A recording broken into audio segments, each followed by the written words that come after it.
आई सही होगी।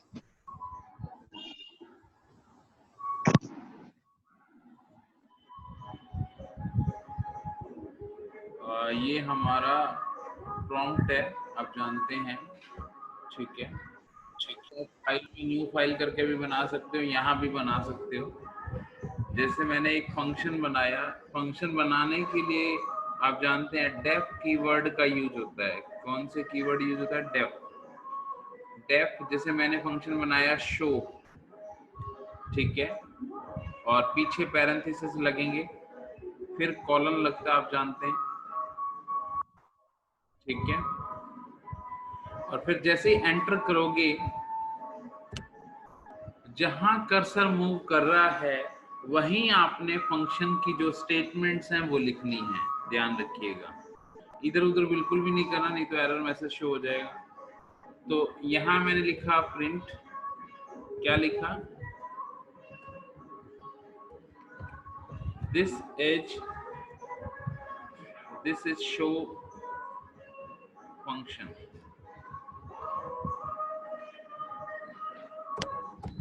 ठीक है। मैंने ये डिफाइन कर दिया। अब मुझे अगर प्रिंट करवाना है तो प्रिंट करवा सकता हूँ, या डायरेक्ट भी, अभी मैं शेल पे काम कर रहा हूँ तो डायरेक्ट भी मैं डाल सकता हूँ शो, और शो के बाद पैरेंथेसिस। ये देख लीजिए। अगर प्रिंट में कराओगे तो वो एक्चुअली क्या है, एक बार नन जरूर ले लेगा, क्योंकि अगर आप डायरेक्ट शो करवाओगे ऐसे तो ये ओनली सिंगल स्टेटमेंट ही आपको दिखाएगा।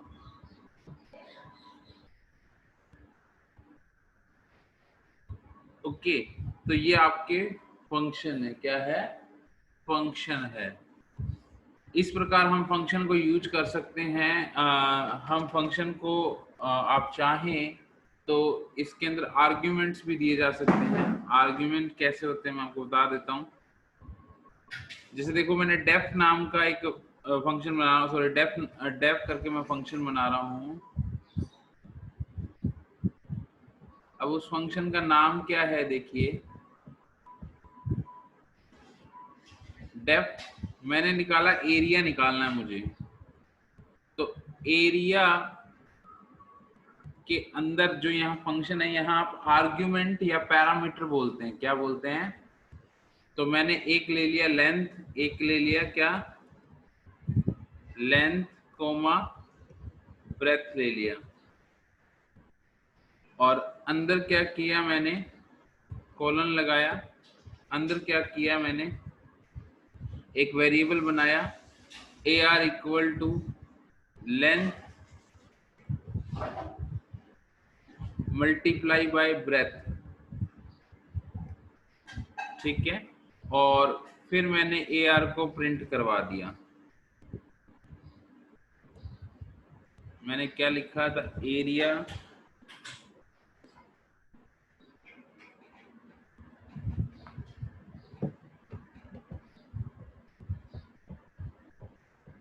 the area of rectangle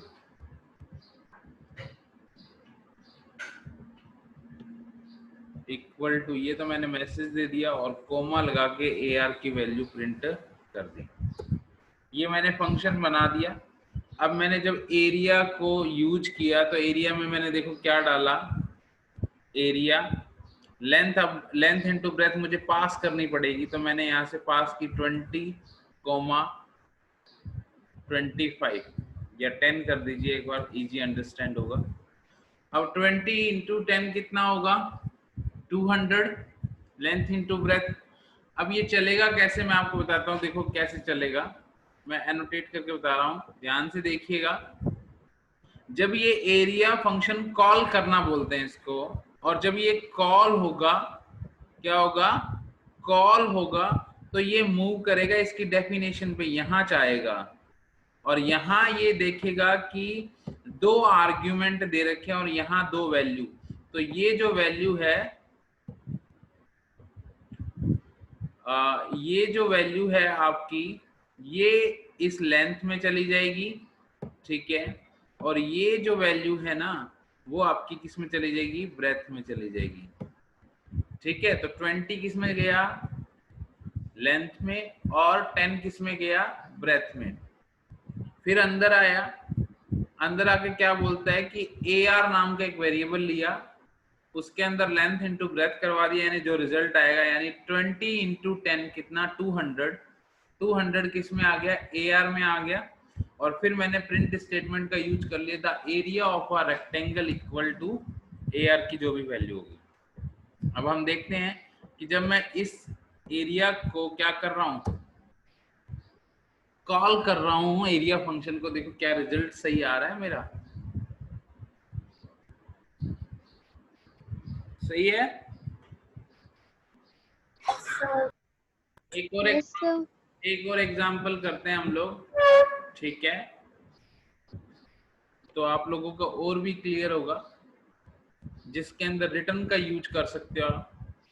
क्या यूज कर सकते हो, रिटर्न। जैसे मैंने लिखा डेफ, एक एग्जांपल और बनाते हैं हम लोग, सम नाम का, ठीक है, डेफ क्वेश्चन।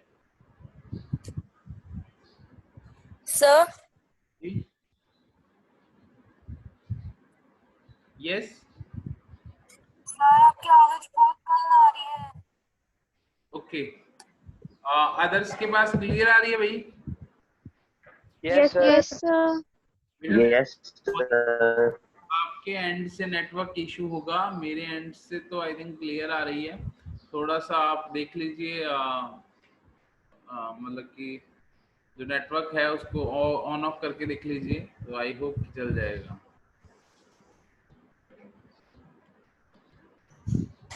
तो नेक्स्ट जो हमने एक फंक्शन बना रहे हैं, डेफ सम नाम का फंक्शन बना रहा हूँ। फंक्शन बनाते सबसे पहला काम क्या करना है, पैरेंथेसिस लगाने हैं, कॉलन लगाना है। अब आपकी मर्जी है कि आपने यहाँ आर्ग्यूमेंट या पैरामीटर जो बोलते हैं, जो हमने ऊपर वाले प्रोग्राम में किया है। सर यस सर, आपकी आवाज बहुत कम आ रही है। अच्छा, बहुत कम आ रही है।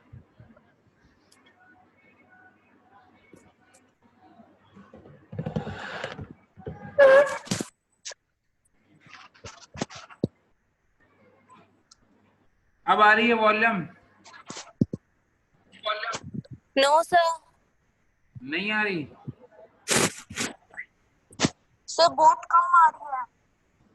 अबे ऐसे ईयरफोन देना। Wait wait wait,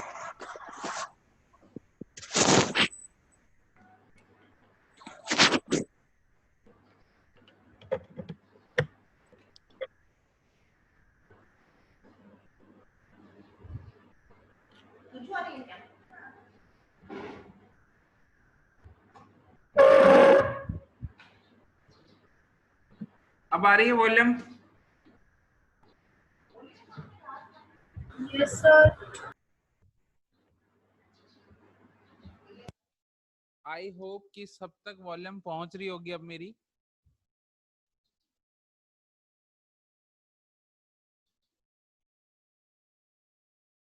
okay, now we will continue. तो यहाँ हम लोग देखो, डेफ नाम का एक फंक्शन बनाया मैंने, सॉरी डेफ नाम का कीवर्ड से मैंने फंक्शन बनाया जिसका नाम है सम। अब सम एक्चुअली क्या है, दो वैल्यू का सम करेगा, ठीक है। अब सम के अंदर हम, हमारी मर्जी है कि हम या तो दो वैल्यू पास करें, क्या करें, दो वैल्यू पास करें, या फिर आप यूजर्स के थ्रू भी करवा सकते हैं, आपकी मर्जी। आप आर्ग्यूमेंट लेके करना चाहते हैं या विदाउट आर्ग्यूमेंट लेके करना चाहते हैं। जैसे मान लीजिए मैंने दो वैल्यू ले ली आर्ग्यूमेंट वाली, A, B, ठीक है, और फिर अंदर आया, फिर मैंने लिखा C equal to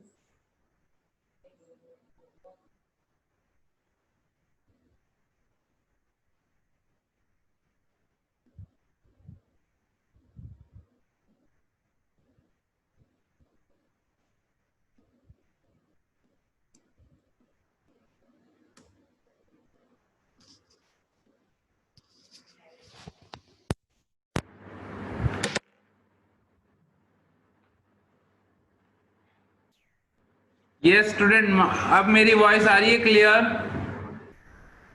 Yes, sir. बिल्कुल okay. Yes, sir. Yes, sir. Okay, तो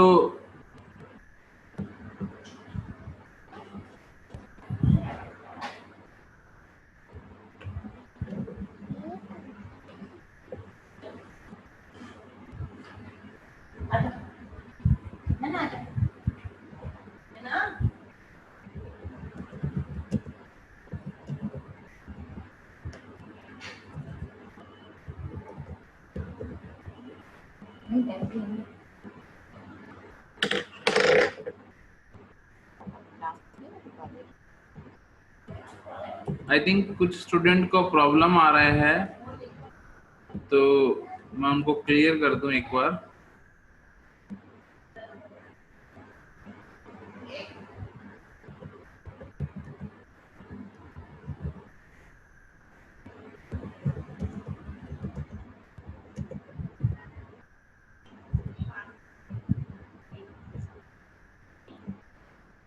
तो हम बात कर रहे थे, मैंने सम नाम का एक फंक्शन बनाया, ठीक है, जिसके अंदर दो आर्ग्यूमेंट दे दिए a कॉमा b।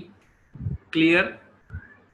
उसके बाद नेक्स्ट थिंग क्या है कि अब मैंने एक c नाम का एक वेरिएबल ले लिया और मैंने उसके अंदर लिख दिया a प्लस b, ठीक है। और फिर क्या करेगा, फिर मैंने ये लिखा रिटर्न c। क्या लिख दिया? रिटर्न c को क्या कर दे? रिटर्न कर दे, ठीक है। और ये मेरा फंक्शन बन गया। अब मैं सम को कॉल करूंगा, सम को कॉल किया मैंने। अब सम को कॉल किया तो मेरे पास क्या आया? सी आया।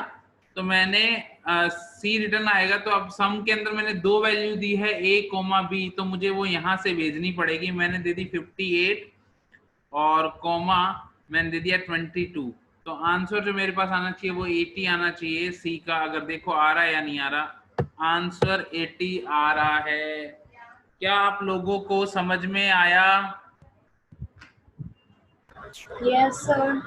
Are you understanding how? Yes, sir.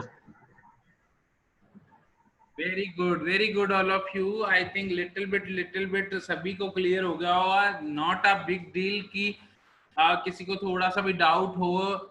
जो न्यू स्टूडेंट हैं, आई थिंक वो फर्स्ट टाइम कर रहे हैं, या फिर जो ओल्ड स्टूडेंट हैं, मैं आपको बता दूं, जिन्होंने 2-3 टाइम कर लिया, कोई बड़ी बात नहीं है। हम जितनी ज्यादा प्रैक्टिस करते जाएंगे उतना हम सीखते जाएंगे। It's very interesting thing. और मैं आपको बता दूं, आप कोई भी लैंग्वेज सीखें, पाइथन, जावा, कोई भी, सी प्लस प्लस, सारों में ये चीजें मिलेंगी आप लोगों को। तो एक बार ही हम लोगों ने सीखना है, फिर हम कोई भी लैंग्वेज सीख सकते हैं। और मैं आपके लिए बता दूं कि इस टाइम जो करंट सिचुएशन है, पाइथन वर्ल्ड की नंबर 1 लैंग्वेज है, ठीक है, फॉर सॉफ्टवेयर इंजीनियरिंग। तो हम लोगों ने इतना सीखा कि फंक्शन को कैसे यूज करते हैं। अब अगर फंक्शन के अंदर हमें यूजर से कैसे वैल्यू लेनी हो तो क्या करें? तो देखो यूजर से कैसे लेंगे। मान लो डेफ शो नाम का मैंने एक फिर बनाया। शो की जगह आप और बना लो, ऑलरेडी मैं बना चुका हूं। एक डिस्प नाम का बना लेते हैं हम लोग, शो डिस्प, ठीक है। इसके अंदर मैं आर्ग्यूमेंट नहीं दे रहा, विदाउट आर्ग्यूमेंट बना रहा हूं। मैंने यहां लिखा क्या? Name.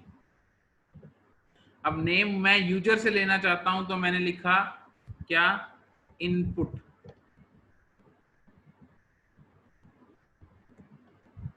Enter your name, enter your name, okay. और फिर मैंने क्या कर दिया? रिटर्न कर दिया नेम को। किसको? रिटर्न नेम को, ठीक है। यानी ये रिटर्न कर दे नेम को। ये मेरा फंक्शन बन गया।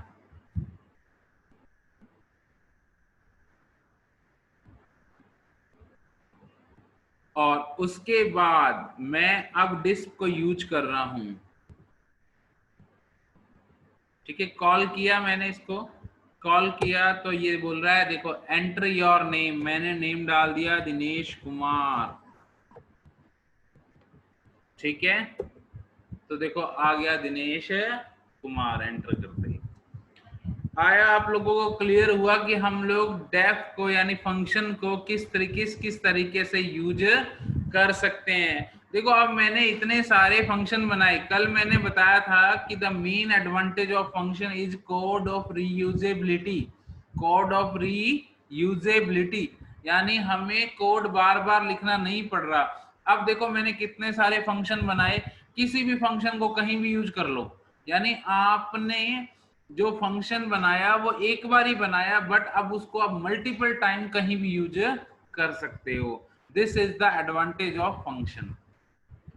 सर यस सर आपका नेम सिंगल इन्वर्टेड कॉमा में क्यों शो हुआ? एक्चुअली मैं आपको बता देता हूं कि जो स्ट्रिंग होती है, आप लोग जानते हैं जो स्ट्रिंग होती है वो हम हमेशा किस में लेते हैं, कोट्स में लेते हैं। तो यहाँ मैंने फंक्शन की हेल्प से क्या लिया था, नेम लिया था। तो जब वो रिटर्न कर रहा है, रिटर्न अगर मान लो प्रिंट में डालते, क्या डालते, रिटर्न की जगह प्रिंट में डालते तो इतना नहीं आता ये कोट्स में। कैसे, मैं आपको दिखाता हूँ, ये देखिए रिटर्न की जगह हम लोग क्या कर देते हैं, इसको प्रिंट कर देते हैं। जब वो रिटर्न करेगा तो वो स्ट्रिंग फॉर्मेट में लेता है उसको। अगर हम इसकी जगह क्या डाल दें, प्रिंट स्टेटमेंट डाल दें, ठीक है, तो देखते हैं क्या लेगा ये, प्रिंट नेम, ठीक है। ये मेरा डिस्क बन गया, फिर मैंने डिस्क को कॉल किया, एंटर योर नेम दिनेश, ये देख लीजिए।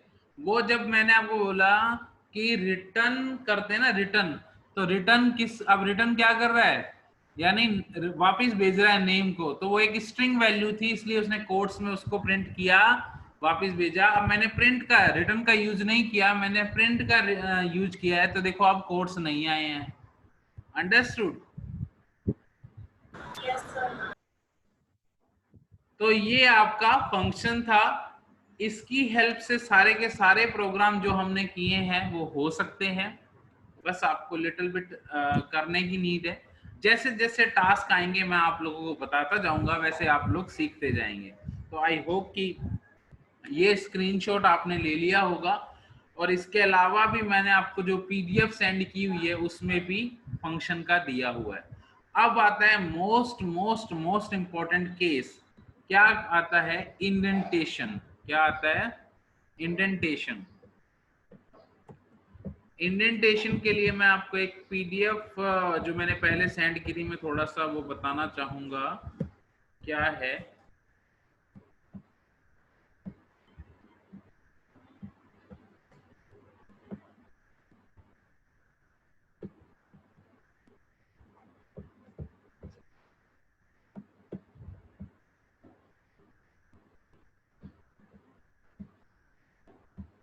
देखो पाइथन के अंदर इंडेंटेशन बहुत जरूरी है। कैसे जरूरी है वो मैं आपको क्लियर करता हूं।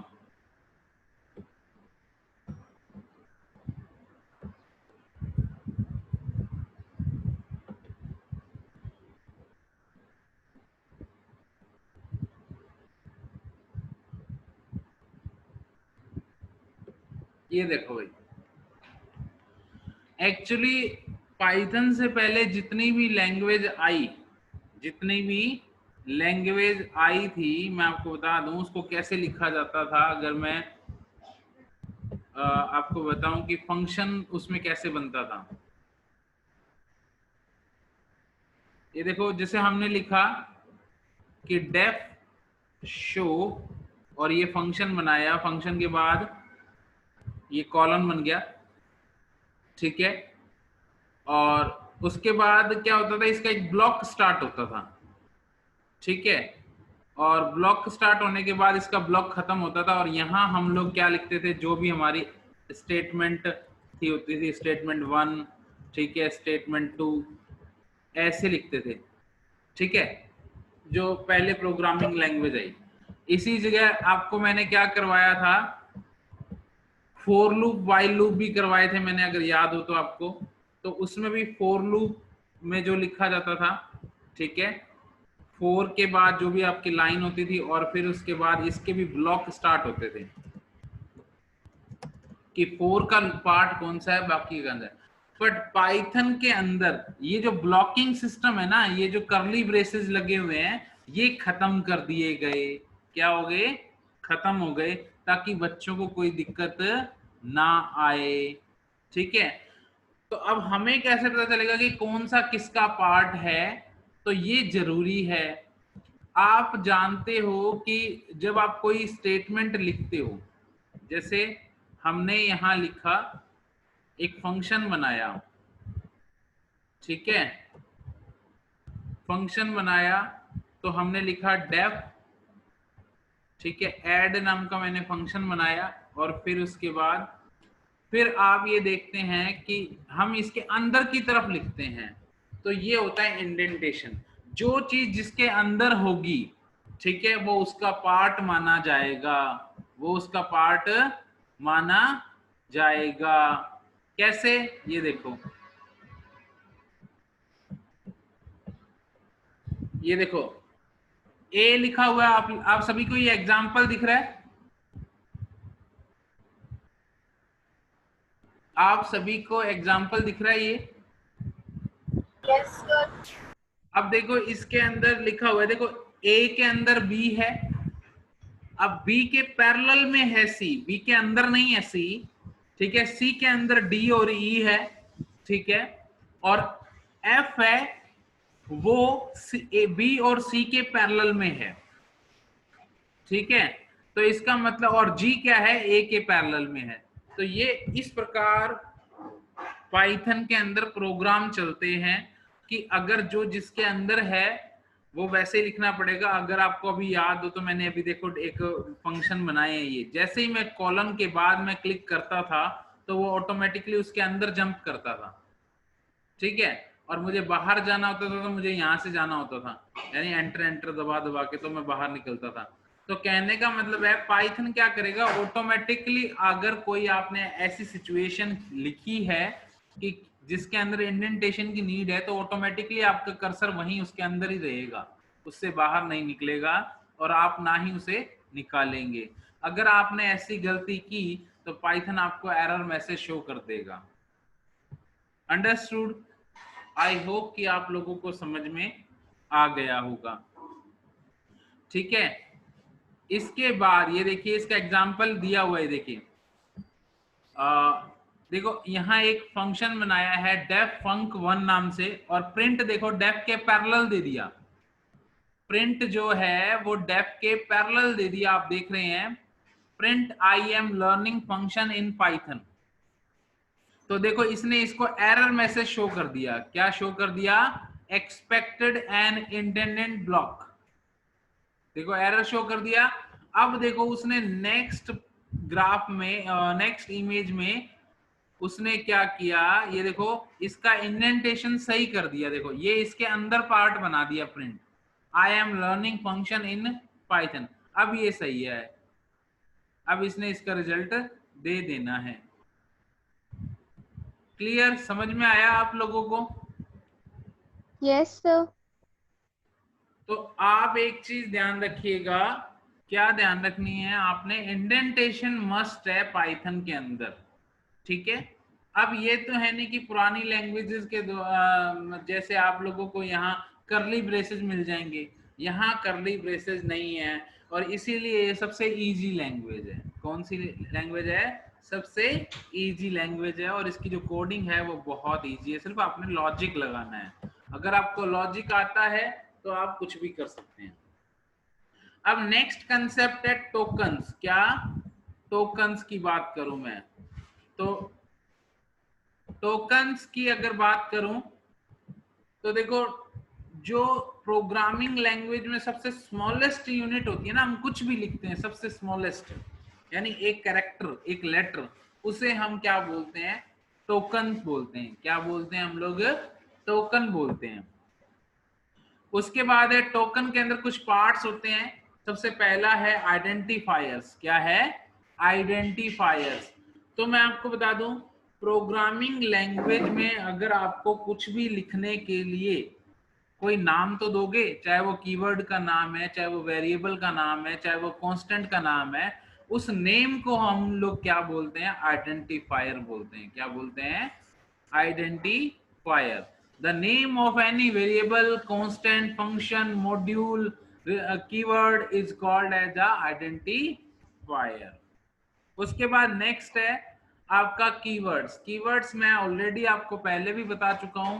कीवर्ड वो रिजर्व वर्ड होते हैं जिनका जो मीनिंग है वो ऑलरेडी फिक्स होता है, ठीक है, उनको कोई चेंज नहीं कर सकता, और ना ही उनको हम लोग कहने का मतलब एज आइडेंटिफायर यानी किसी वेरिएबल, किसी कांस्टेंट या इनमें यूज नहीं कर सकते हम किसी भी कीवर्ड को, ठीक है, क्योंकि इनका स्पेशल मीनिंग होता है, पाइथन अपने आप ही अंडरस्टैंड करता है। फिर इसमें आता है लिटरल्स। लिटरल एक्चुअली कांस्टेंट को बोलते हैं। ये क्या होते हैं मैं आपको बता दूं, ऐसे वेरिएबल जिनकी वैल्यू फिक्स होती है उसे हम लिटरल्स बोल सकते हैं। क्या बोल सकते हैं? लिटरल या कांस्टेंट बोला जाता है। आप लोग जानते हैं, पाई का नाम सुना होगा। पाई की वैल्यू क्या होती है? कोई बताएगा पाई की वैल्यू क्या होती है? 3.14। यहाँ 22/7 नहीं लेगा, यहाँ 3.14 ही चलेगा। तो यानी अगर हमें पाई से रिलेटेड यानी एरिया ऑफ सर्कल निकालना है तो पाई की वैल्यू हमें फिक्स करनी पड़ती है। तो इसीलिए उसकी जो वैल्यू है वो क्या रहेगी? फिक्स रहेगी, जिसका नाम क्या होगा? 3.14। अब मैं ये कहूं कि √2 की वैल्यू क्या होती है? √2 1.414। Yes, very good all of you, very good. 1.414। तो ये ऐसी वैल्यू जो फिक्स रहे उन्हें हम लिटरल या कांस्टेंट बोलते हैं। फिर ऑपरेटर्स। ऑपरेटर मैंने आपको बताया एक प्रकार के सिंबल्स होते हैं जो स्पेशल ऑपरेशन करते हैं वैल्यूज पर, ठीक है, और उनको रिजल्ट देते हैं। उसके अंदर ऑपरेटर बहुत सारे हैं, ठीक है। उसके बाद है डेलिमीटर्स। डेलिमीटर्स वो हैं जो आपके सेंटेंस को लिखने के अंदर अंडरस्टैंड करने में आपको हेल्प करते हैं। जैसे फंक्शन के पीछे पैरेंथेसिस लगते हैं, ठीक है, और कई कई सिचुएशन में बिग ब्रैकेट भी लगते हैं। आगे हम लिस्ट करेंगे तो लिस्ट के अंदर बिग ब्रैकेट लगेंगे, तो ये कोमा लगाना, कॉलन लगाना, ये सारे डेलिमीटर्स में आते हैं, स्पेशल सिंबल्स में, जो हम प्रोग्रामिंग में यूज करते हैं एज ए सेपरेटर्स। उसके बाद है नेक्स्ट है आप लोगों का, ये मैंने सारी चीजें बता दी आपको, कमेंट्स। अब कमेंट्स क्या होता है ये चीज देखो, सुने, जो पुराने स्टूडेंट हैं आई थिंक मैंने उनको नहीं बताया था ये कमेंट्स वाला, तो एक बार वो भी सुन लें होता क्या है कमेंट्स। आप लोगों ने HTML प्रोग्रामिंग लैंग्वेज की थी, याद हो तो 7th 8th में या 9th 10th में भी की होगी। हम लोग कमेंट्स लगाते थे, एज यहाँ भी same as it is comments लगा सकते हैं। कमेंट्स लगाने के लिए मैं आपको बता दूं होता क्या चीज है। कमेंट्स का मतलब होता है कि आपको इंडिकेट करता है। इंडिकेट का मतलब कि ये चीज क्या चीज बनाई है हमने, तो वो कमेंट्स होता है, ठीक है। कमेंट्स जैसे मैं मान लीजिए कि मैंने ये प्रोग्राम बनाया, ये बनाया था मैंने डिस्क नाम का, ठीक है, ये डिस्क नाम से मैंने एक फंक्शन बनाया, मैंने यहाँ कमेंट लगा दिया। कमेंट किससे लगेगा ये देखिएगा, हैश हैश करके। क्या कमेंट डाल दिया मैंने लिखा दिस इज अ फंक्शन। अब सपोज करो कि मैं एक कंपनी में जॉब कर रहा हूँ, मैंने ये सॉफ्टवेयर बना दिया फंक्शन वाला, ठीक है। अब मैं जॉब छोड़ के चला गया, मैंने दूसरी कंपनी में स्विच कर लिया, यानी दूसरी कंपनी ज्वाइन कर ली।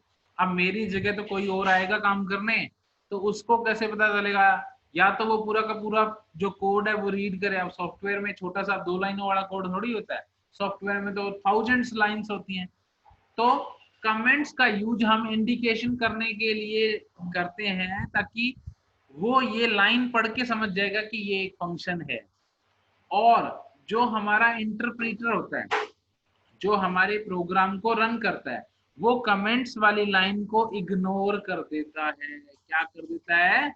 इग्नोर कर देता है। अब देखो हम इसको एक्सेस करेंगे। अब हम इसको एक्सेस करते हैं तो देखो मैंने डिस्क को क्या किया, कॉल किया। तो एंटर योर नेम, मैंने कहा DK, ठीक है। तो देखो DK आ गया। उसने क्या किया, जो कमेंट वाली लाइन है उसको इग्नोर कर देता है कंपाइलर, सॉरी इंटरप्रेटर। अंडरस्टैंड? अगर समझ में आ गया हो तो एक बार रेज हैंड कर दो भाई। अगर एक बार समझ में आ गया तो एक बार रेज हैंड कर दो फटाफट। आई होप कि सबको क्लियर होगा, ठीक है। इसके अंदर अगर कई बार सिचुएशन ऐसी होती है कि आपको मल्टीपल क्या करना हो, मल्टीपल लाइंस भी कमेंट्स में देनी हो, तो हम मल्टीपल लाइंस भी दे सकते हैं। कैसे दे सकते हैं ये देखो। इसको क्या बात है, रेज हैंड तो बहुत सारे आ गए, सारों को समझ आ गया। Very good student. I think इतना ही है। इसमें मल्टीपल वाला नहीं दे रखा, मैं आपको बता दूंगा, कोई बात नहीं। उसमें 3 कोट्स लगाकर हम डॉक स्ट्रिंग बोलते हैं उसको। क्या बोलते हैं? Docstring. अभी आप यही यूज करें, हैश वाला, हैश वाला। ओके, तो आई होप कि आप सभी को समझ में आ गया होगा। किसी को कोई भी प्रॉब्लम है तो वो मुझसे पूछ सकता है। और नेक्स्ट थिंग ये है कि नेक्स्ट जो चैप्टर है, सेकंड चैप्टर, जो क्या है, कंडीशनल स्टेटमेंट और लूपिंग, वो हम लोग कल स्टार्ट करेंगे। Okay, goodbye, have a nice day, take care all of you, be safe.